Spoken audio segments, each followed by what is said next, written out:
तुम्ही पाहताय विद्रोही सागर न्यूज, आवाज लोकशाहीचा। नमस्कार, विद्रोही सागर न्यूजमध्ये आपले सर्वांचे स्वागत। मी राजू रोजेकर। सिल्लोड येथे परभणी येथील भारतीय संविधानाच्या प्रतिकृतीच्या विटंबनेच्या निषेधार्थ संपूर्ण महाराष्ट्र बंदची हाक आंबेडकरी संघटनेकडून, पक्ष संघटनेकडून आणि भारतीय संविधान प्रेमींकडून करण्यात आली होती। त्याचा एक भाग म्हणून सिल्लोड शहर बंदची हाक येथील संविधानप्रेमी तसेच आंबेडकरवादी पक्ष संघटना यांच्यातर्फे बंद पुकारण्यात आला होता।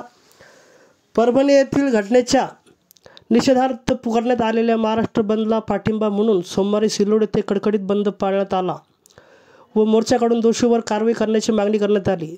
परभणी येथील संविधानाच्या प्रतिकृतीची विटंबना नंतर पोलिसांनी अटक केलेल्या आंबेडकरवादी कार्यकर्ते सोमनाथ सूर्यवंशी यांच्या कोठडीत झालेल्या मृत्यूच्या निषेधार्थ महाराष्ट्र बंदला पाठिंबा म्हणून सिल्लोड येथे कडकडीत बंद पाळण्यात आला।